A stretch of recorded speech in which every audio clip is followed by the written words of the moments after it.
Bien que le bois soit encore sous-estimé en tant que source d'énergie, c'est l'un des produits les plus répandus sur les marchés à l'échelle mondiale et la source d'énergie renouvelable la plus importante. En Europe, le bois représente 58% de l'ensemble des énergies renouvelables.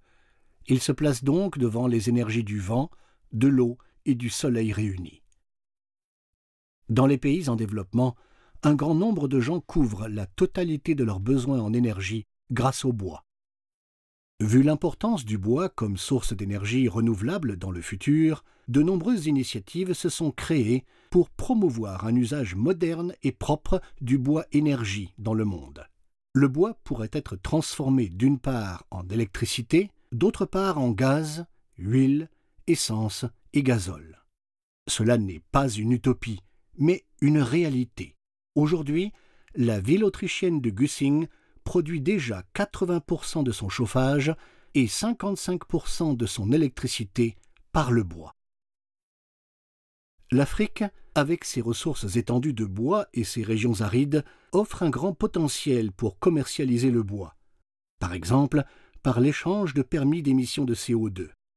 Un hectare de forêt nouvellement planté absorbe environ 10 tonnes de CO2 par an. Au prix du marché mondial de 10 $ américains par tonne de CO2, 1000 hectares de forêt valent actuellement 100 000 $.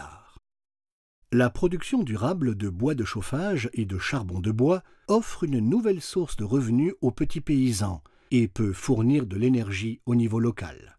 Au Sénégal, 25 000 hectares de forêt sont actuellement reboisés. En Casamance, les revenus des ménages sont tellement bas que les gens ne peuvent pas s'offrir du gaz butane. Ils utilisent tous le bois pour préparer leur riz. C'est-à-dire que sans bois, les gens ne mangent pas. C'est pourquoi la forêt a une importance extrême. Aujourd'hui, les populations rurales peuvent également gagner leur vie grâce à d'autres ressources forestières telles que le charbon de bois, les fruits, les racines ou les écorces. Cela les aide à améliorer leur vie, surtout dans les régions rurales. À Madagascar, des espaces non utilisés sont transformés en forêts à but énergétique. Actuellement, des milliers de forestiers travaillent comme entrepreneurs dans la production d'énergie. Ils produisent du charbon vert pour les villes, en utilisant des méthodes modernes de gestion. Un projet à succès. Notre programme de reboisement est considéré comme un projet modèle à Madagascar aujourd'hui. Le gouvernement lance maintenant de nouveaux programmes identiques dans d'autres régions de Madagascar. Il existe des projets similaires au Congo, au Kenya et en Ouganda.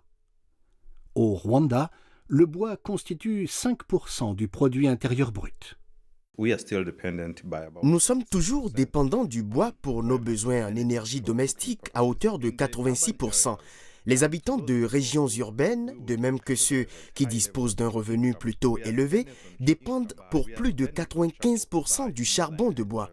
Je n'ai pas honte de dire que moi, qui suis ministre, je fais la cuisine en utilisant le charbon de bois.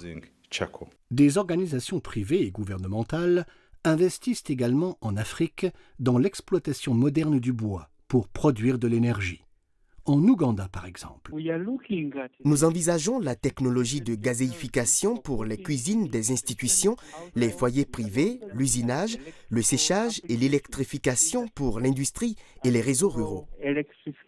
Dans les régions sans moyens fiables pour fournir de l'énergie, le bois est souvent la seule source disponible.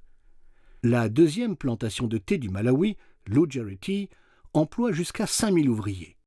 En dehors du thé, on y produit du bois de chauffage pour sécher le thé en utilisant une technologie moderne.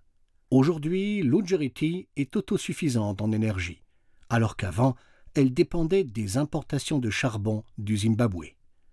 De plus, la plantation est devenue plus efficiente.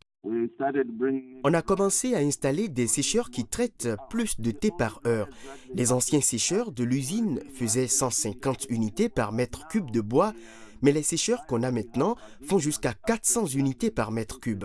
Le rendement a plus que doublé.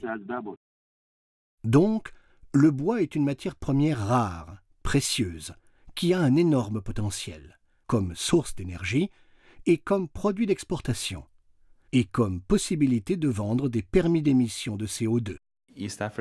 L'Afrique de l'Est est une région idéale pour faire pousser de nouvelles forêts. Il y pleut, les terres sont utilisables, il y a des bons agents forestiers formés et instruits et un bon marché local qui croît rapidement.